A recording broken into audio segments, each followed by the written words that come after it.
Yes. Our third panel this afternoon is going to be talking about technology groups and what are the industry trends, what are the barriers companies may face that prevent the limit or limit expansion in California. So this is a very important panel. With us this afternoon are Mark Milkey, Senior Director, Environmental Programs and Policy, Silicon Valley Leadership Group; Sanjay Ranchod, Director of Government Affairs and Senior Counsel, Solar City; Dan Adler, President of Cal CEF; and Jamie Hall, Policy Director with CalSTART. Thank you all for being here. If you want to go ahead and begin. Well, thank you, Senator Corbett, Assemblymember Wojtkowski. Thank you very much for the kind invitation to testify before you today. I also want to thank our host, Solaria, for having this assembly at their beautiful headquarters here in Fremont. Solaria is a fantastic member of the Silicon Valley Leadership Group. I'm going to focus on a broad industry overview because I've got some fantastic co-panelists here that will focus on different clean tech clusters. Before I get to that, though, I'd like to talk a little bit about the Silicon Valley Leadership Group and how we've been focusing on how to help create manufacturing jobs. So the governor, soon after he was sworn in, asked the leadership group to examine the issue of manufacturing jobs, and we've come up with a number of recommendations across industry clusters to help promote manufacturing. I'll talk mostly or only about clean tech today. But the leadership group is 350 member companies across the Bay Area, and in the clean tech, high tech, and biotech area. 20% of our membership is in clean tech. We have a long history of leadership on climate change issues. We're one of the first industry trade associations to support AB 32, and we were very active on the No on Prop 23 campaign last year, with my CEO serving on the statewide executive committee for that campaign, and I served myself on the steering committee for that campaign. We're also very active in promoting clean tech, as my colleague Scott Green mentioned a few moments ago during that panel. We have helped put together some market accelerators. So we've incubated these initiatives at the leadership group, whether it's Solar Tech, the Bay Area Climate Collaborative, and some others. So we're very involved in the clean tech space. So talking about industry trends broadly, so as we heard much earlier today, clean tech is growing, thankfully, even in the soft economy. There's a number of reasons for that, and I'll get to those later. And while it's notoriously hard to count the number of clean tech jobs, if you look at study after study, they do point to California as being a leader on clean tech. Financing, if you look at financing in Silicon Valley, that's obviously a very important to the success of a lot of these companies. We led the country in venture capital financing for clean energy, and just in the second quarter actually of this year, more than $500 million of investments in clean tech. So much of the reason that this industry is growing here is because of the demand side policies that we've talked about here today. I'll touch on this a little bit more in detail later. But I also did want to mention that earlier today we launched a report, or we presented a report on the smart grid. This is another growing industry cluster in clean tech that's really important. And I urge you to look at this. You can go to our website, svlg.net, and find out more. But just in the smart grid area in the Bay Area alone, 12,560 jobs as of 2009. So that's a really promising and growing industry cluster. So while the industry as a whole is doing well here, manufacturing is struggling, as you know. And that's why it's so important to have this conversation with you today, because we'd like to figure out how do we encourage manufacturing and clean tech because of the multiplier effect of manufacturing jobs. So many states and countries are really putting all in terms of the chips on the table to attract these jobs, to attract these manufacturing jobs. And we operate in a very globally competitive environment for these jobs.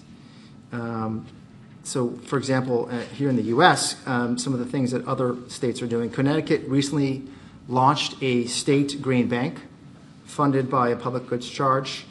We've been looking at this with the Silicon Valley Leadership Group because we think this might be a model for California funded perhaps by a portion of the cap and trade revenues from the auction revenues from AB 32. And obviously, the purpose of the bank is to offer low-interest loans to both clean energy projects and energy efficiency. So what are other states doing other than the Green Bank? So tax credits against corporate income and property levies are the most popular programs. There are tax exemptions, abatements, and reductions. Several states offer grants and loans, including loan guarantees, which we've already talked about today.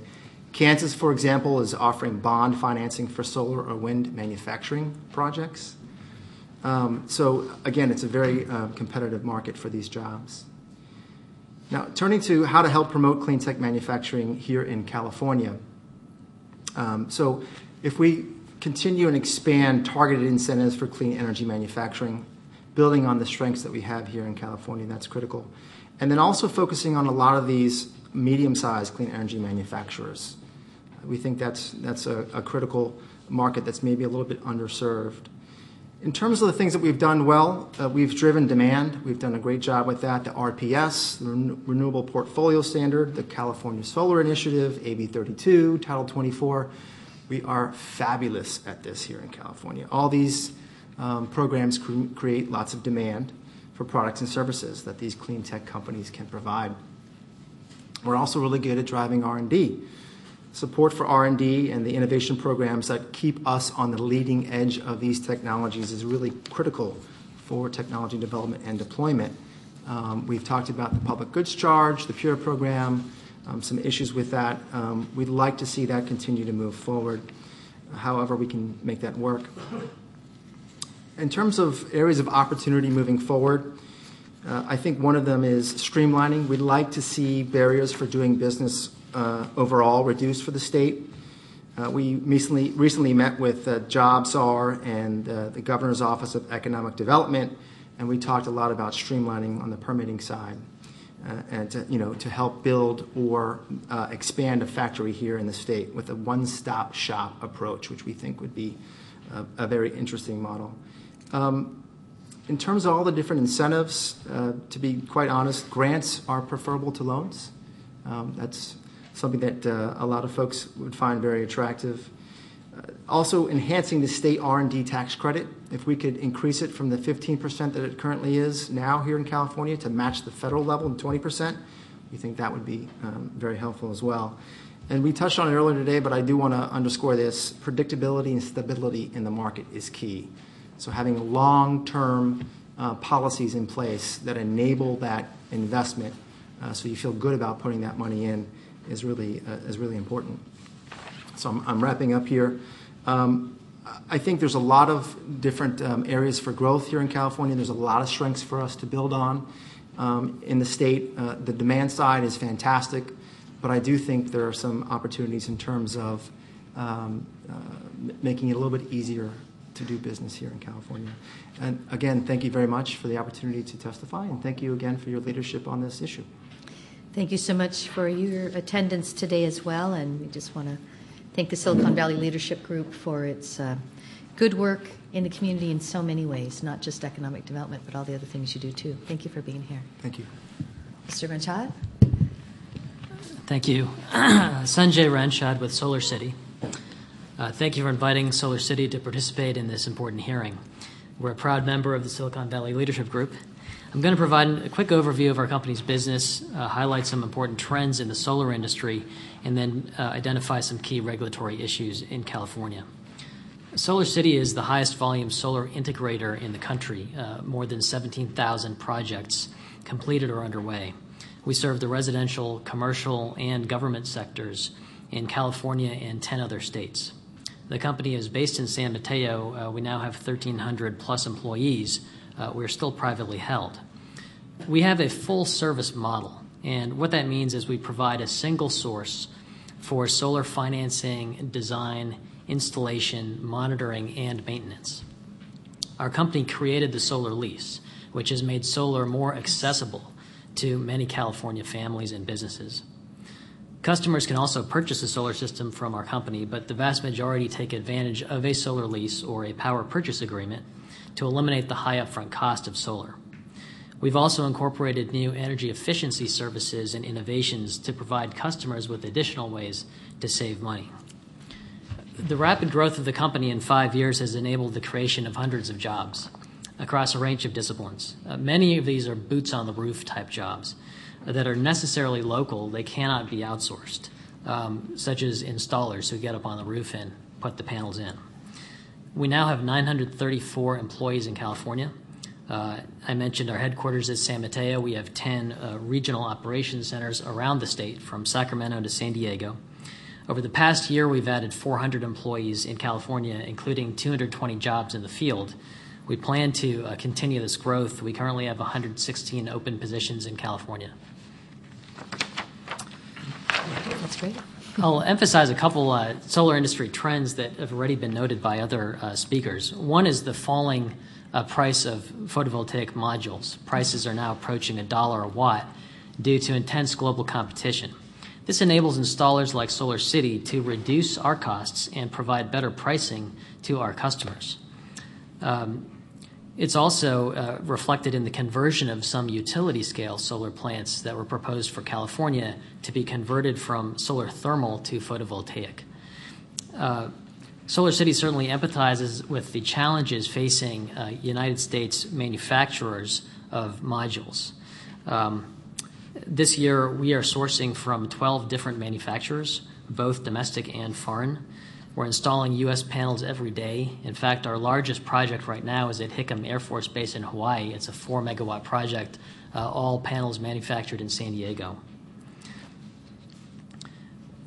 I'll also note the reduction in incentive levels in various solar rebate programs in California.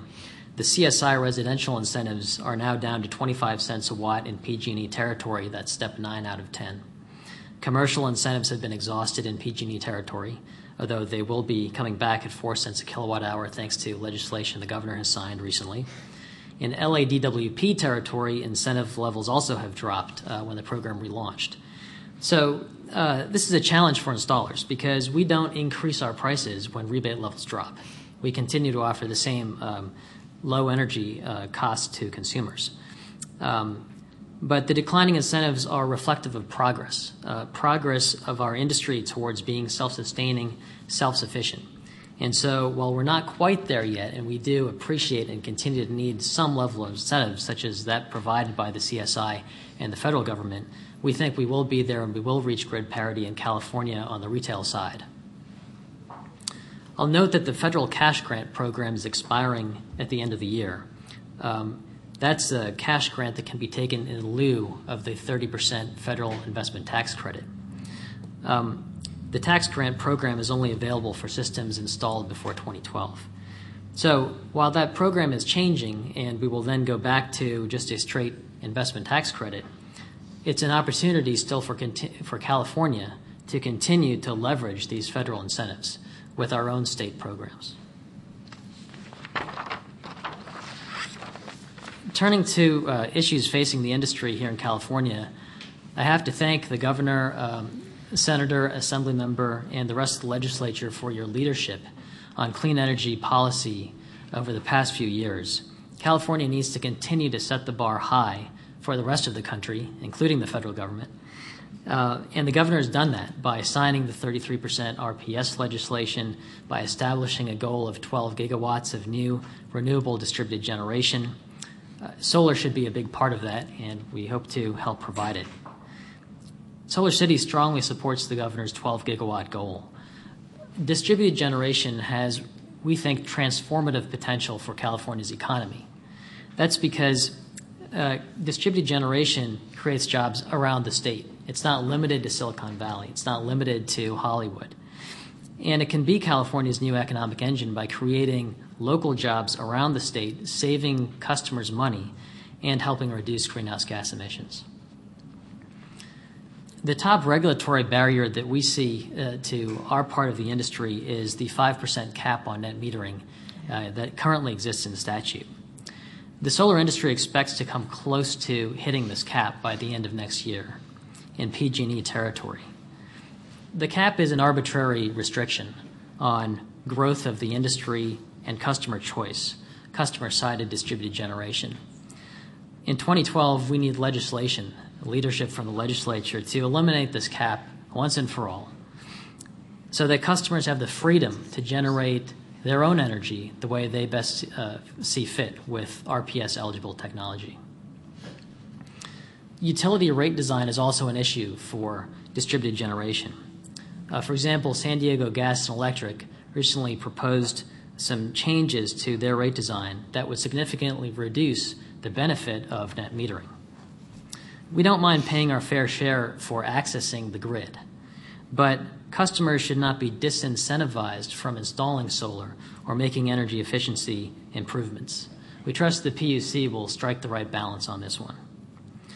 A couple other solutions that would help accelerate deployment of solar are reform of the interconnection procedures in the state to reduce the time and cost for larger projects, fully funding the California Solar Initiative, including the New Solar Homes Partnership Program, which was dependent on the public goods charge, and standardizing local permitting requirements. The big picture is that California's population is growing. We're going to reach 54 million or so Californians in 2040. Much of that new growth is going to be in inland, more hotter regions. It's going to increase peak electricity demand. We're going to need all the solar and energy efficiency improvements we can get if we're going to meet this demand and reach our ambitious clean energy goals. Solar City looks forward to working with the legislature, the executive branch, and other stakeholders to create more jobs around the state and accelerate our progress toward these goals. Thank you. Thank you very much, too. And we thank you for Solar City's work in making sure there are the ability to have boots on the rooftop and making solar home generation a reality for many people because of your creative programs. So thank you very much for that. Thank you. Mr. Adler. Thank you very much. Thank you to the Senator and Assembly Member for having me here today, and to Solaria for hosting. The burden of going late in the day after so many smart people is your mental list of all the interesting things you thought you were going to get to mention have mostly been exhausted, so I'll just say thank you and we do want to hear them all, pass the mic. I'm with a group called the California Clean Energy Fund, CalCEF. We are an independent nonprofit that was created by the state, specifically the CPUC, coming out of the electricity crisis of the late 1990s. We were formed in 2005 with a little bit of capital in the larger investment sense from PG&E shareholder money, so it's not a ratepayer function. We have no continuing connection to state funds, but we do exist alongside state policy, and our mission is to catalyze private investment against the kind of demand signals that have been so aptly described and summarized today.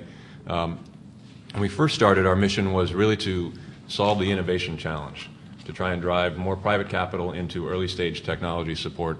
And what we did in 2005 was to partner with private sector venture capitalists who were gradually warming up to the thesis that this policy-driven market change was going to be an economic benefit to them if they took it seriously. So we created an early fund of funds in 2005 with entities based here in Silicon Valley and Sand Hill Road in the hopes that they could be guided, and private capital could generally be guided towards socially useful investment. Clearly, there's going to be creative destruction. We're seeing it all around us now. That is what Solyndra is an example of. But what we're aiming for is to move away from the period of what has recently been called destructive creation, which I think aptly characterizes the previous period of private finance in things like collateralized debt obligations and socially meaningless investment opportunities, frankly. We have a tremendous investment opportunity that is on the order of $100 billion in California alone. And what we need to be more focused on is how do we drive private money to meet that need. We can't clearly finance it on public subsidies forever. And as this industry has matured, we've realized in our evergreen investment model that as we get proceeds from our venture capital investment, we need to think about the way the industry is changing and maturing. And the concept of an ecosystem is overutilized a lot, and it's sort of a vacuous notion. But what characterizes healthy ecosystems is speciation, differentiation in species, and diversity around that speciation. And that's what we're seeing here. And what we need to do is think about investment strategies that treat that diversity. We've got diversity across time as technologies mature, from innovation to infrastructure, and increasing diversity around technology categories. We have aggressive demand signals for efficiency. We've got transportation goals. We've got generation goals at the large and small scale.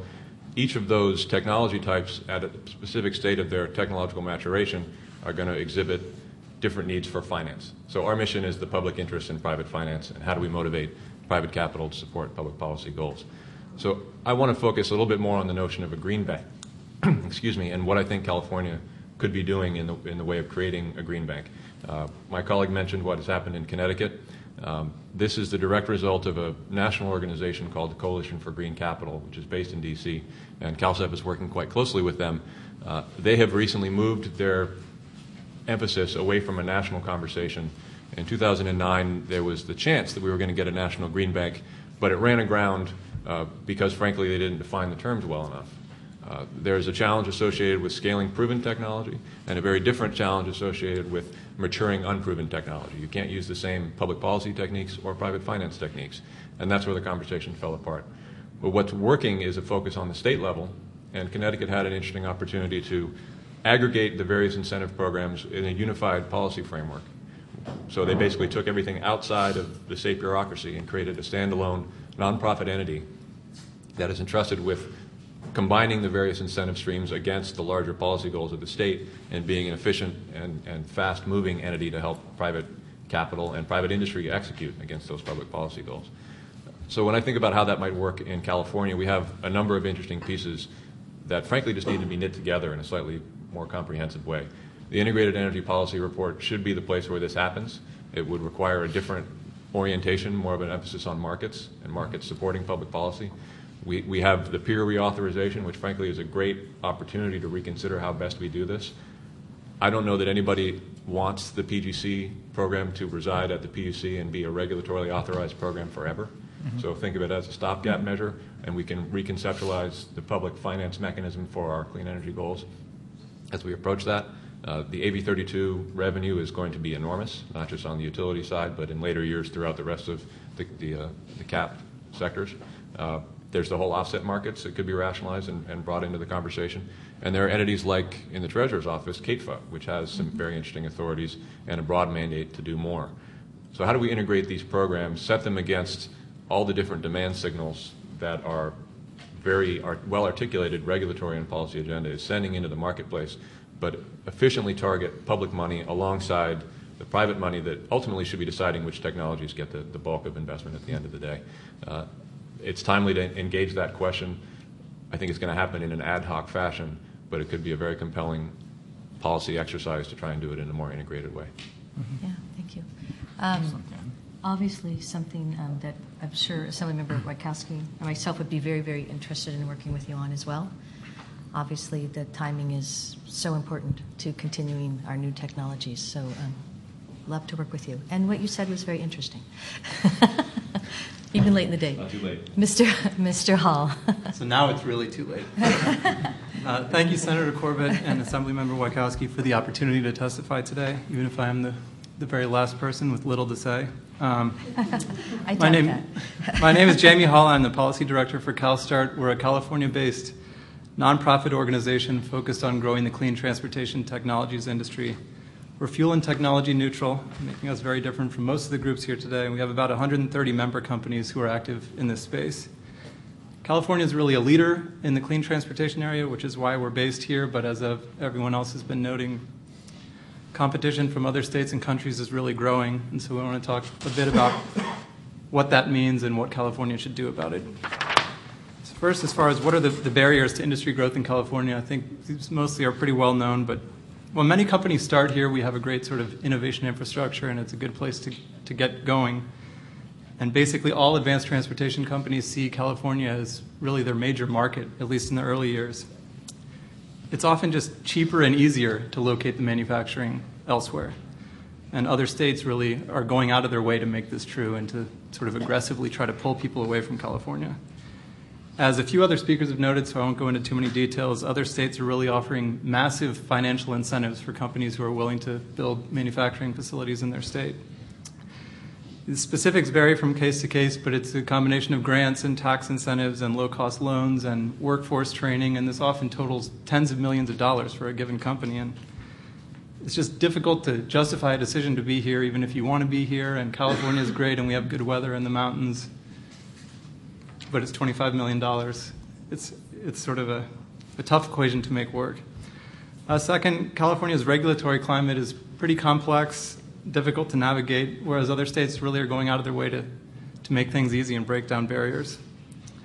There are many different state and local agencies that have authority in California. That causes some issues. Permitting processes can be slow and unpredictable and sort of difficult, especially for startup companies to understand. A lot of other states will kind of go to the extra mile to try to fast-track permitting, help with plant location, and make it as easy as possible to open a facility. Sometimes that includes, some of our member companies have had governors of other states call them directly, fly them around in private jets to look at sites, and I don't know that we need to go the sort of the Hollywood route there, but it's good to know what other people are doing. So if it's often cheaper and easier to move elsewhere, what can California do to attract and retain businesses? I've spoken with several of our member companies about this, and they consistently call for a really comprehensive approach.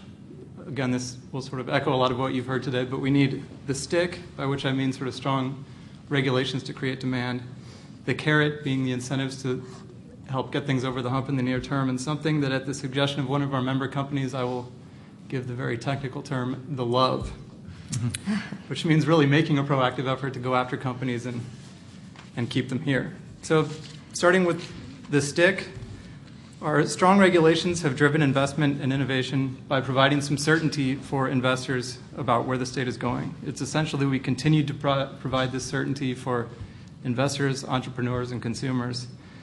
And this means, among other things, staying the course on AB 32, on the low carbon fuel standard, on the vehicle emission standards, and on other planned and existing programs that have been providing signals, but that occasionally they're sort of signs of maybe backing off. It also means we need to keep pushing the envelope. Other states do sort of copy us from time to time, and we always need to stay a bit ahead so that we're really continuing to create demand here. In terms of the carrot, there's a clear need to complement these strong targets and regulations with incentives and investments in the near term. We're already a leader here. Rob Oglesby talked about the AB 118 program, which certainly is very important for my industry. We've also got the Carl Moyer program and several other things. There are about $500 million annually right now in clean transportation funding in California. By 2014, that drops down to $60 million. So almost everything is about to disappear, right, as we sort of need money because the number of vehicles is really ramping up. And if this does happen and we don't manage to re-up these programs, we'll lose a key advantage that we currently have over other states.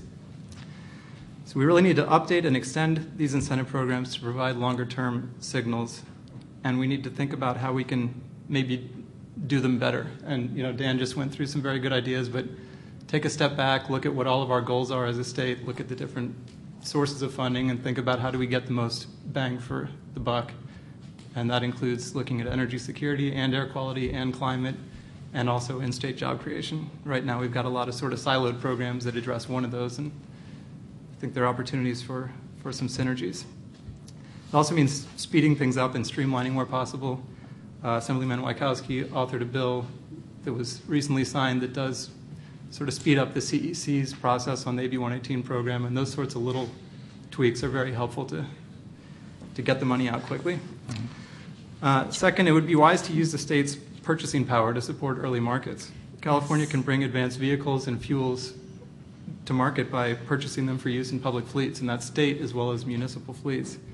Other states are already ahead in this area. The state of Hawaii is committed to purchasing large quantities of biofuels that are produced in Hawaii, while Virginia and Washington are both moving more aggressively than we are in California to transition their state fleets over to alternative fuel vehicles. California's got a lot of vehicles. There are some creative ways that we could do this that I don't think would cost the state a ton of money, and over time you save money because they're more efficient and you're not using oil. And commitments like that from Sacramento would be very powerful, and there may be a way to give preference in this process to in-state companies. So the sort of carrot and stick approach of standards and incentives that I just outlined is key to driving these markets broadly. When it comes to ensuring the companies set up shop here, we need to be a bit more targeted and proactive, and this is what I was referring to as showing California companies the love. We've already heard about some of these programs, but the SB 71 Clean Tech Tax Exemption, very helpful. That should continue. Brian Sager brought up AB 796, which would provide a number of different financing mechanisms. I know our membership thinks that this would be helpful and would provide them another reason to stay here. So we would like to see that move, and we think it makes us more competitive. The state should do all that it can to make it easy to do business here. I know that some of the cities are very proactive about this. We'd like to see sort of the one-stop shop approach that Mike was talking about on permitting. Our companies have been very happy, I'll say, working with the Governor's Office of Economic Development, and I think we're in a much better place than we were before we had that group, because it's able to act as a convener and help people navigate a pretty complicated area. It's very good at the state level. They still often feel like they need help at the local level, and so trying to think about what more we could do to make it truly one-stop shop would be very helpful. So to sum up, I think we can and should be a leader in this sector. We just need to stay the course on our existing programs, provide incentives and investments to complement them, and do all we can to make it easier for companies to operate here, whether that's actually streamlining or just kind of guiding them through the process. If we are proactive and creative, there are a lot of reasons why these companies want to stay here, which gives us a big leg up over everyone else already, so we don't have to go quite as far as everybody else does. So thank you again for the opportunity.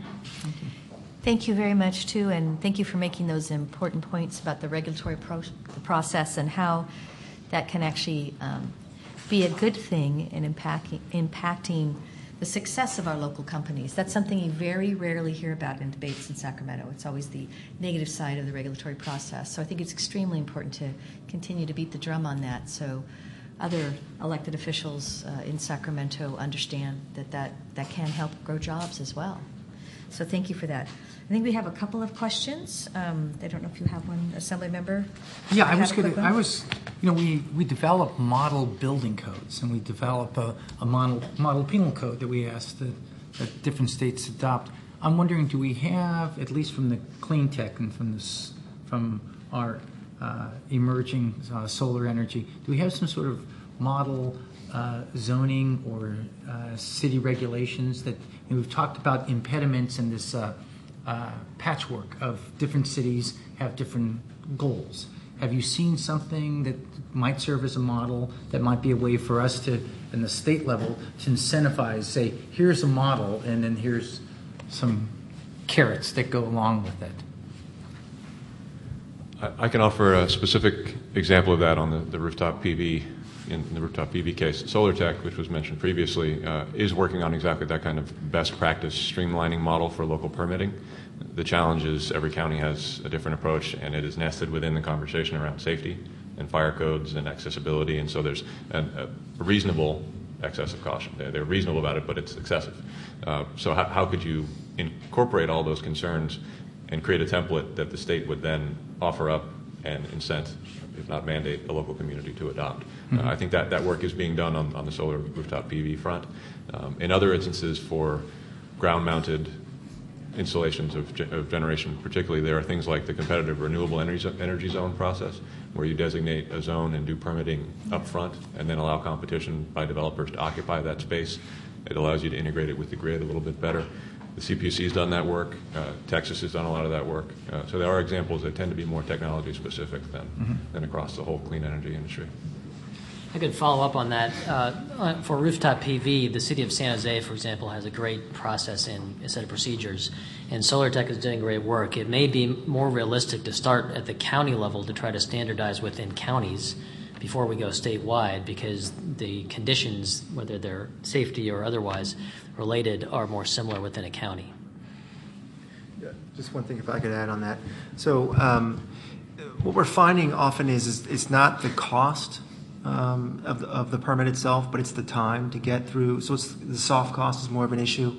That if you delay that process too much, then a homeowner or a business might think twice about putting PV on their roof. I think it goes into your predictability. If people know it's going to cost $100, but they know they're going to go in 45 minutes or 25 minutes, they're going to have their permit. That's something versus it's a black hole, and I got to talk to somebody else.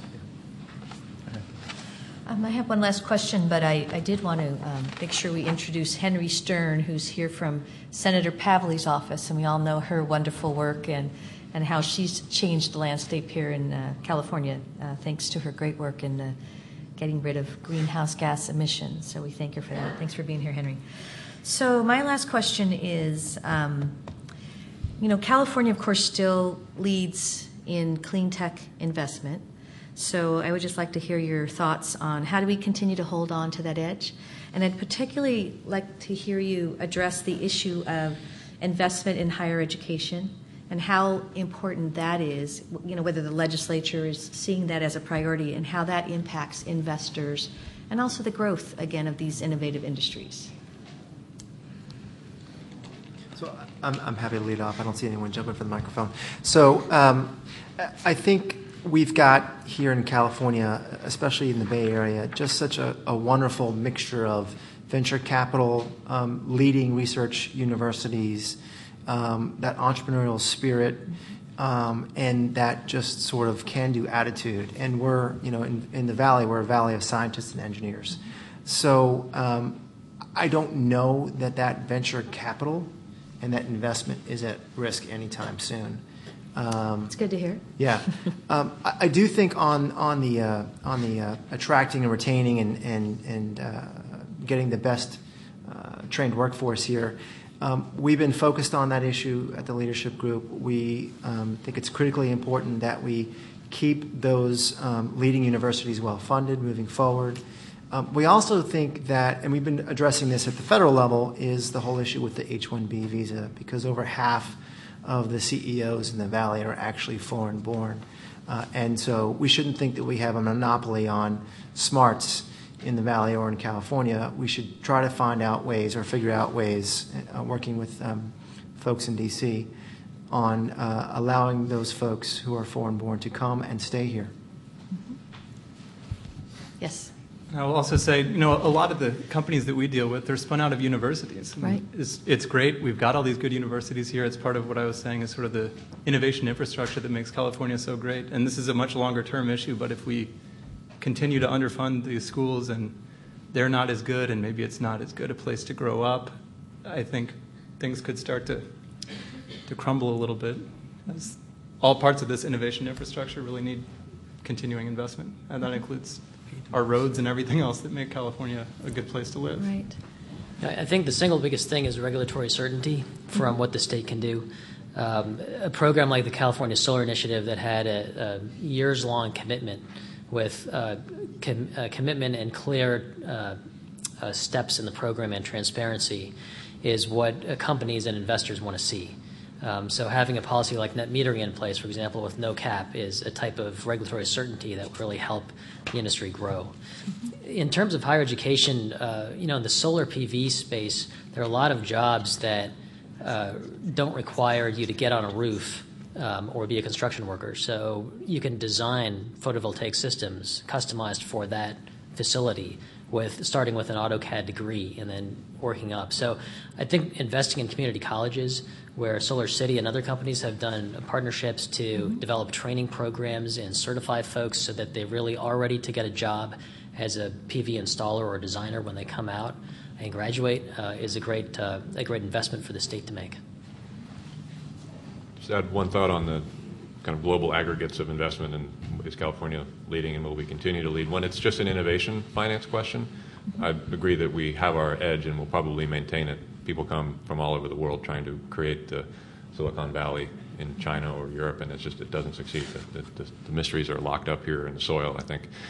But as the industry is maturing, it's going to be more about deployment, and those dollars are much greater. So if we're comfortable with the methodology of innovated here, manufactured there, and deployed over there, then we're going to own the innovation piece, but not very much of the rest. We're doing a decent job of deploying here. We're not doing a great job of manufacturing here. I think that's a large part of the conversation. But at least if we continue to work on innovation finance and really ramp up deployment finance through our demand signals and some kind of green bank innovation that gets the money, more liquid methods of infrastructure finance, exits for project finance investors, then you can gradually develop the manufacturing investment in between those two nodes. We've got a good start at that, but over the long run, where we want to be is more money going into infrastructure, and that will make the innovation dollars look relatively small. But we have a burgeoning industry as a result. Great. Well, I just want to stop and thank all of our panelists today. It was an amazing day. I've learned so much, and I think the best part about today is we have had the opportunity to highlight the growing parts of our economy and the commitment that people have not only to growing the economy, but also in a way that promotes a clean and green environment as well. And I want to thank all of you for your individual roles and all the other panelists in making California such a great place to live and continue to be a great place to live. And with that, let's just stop and thank these panelists for the great job today. Thank you very much.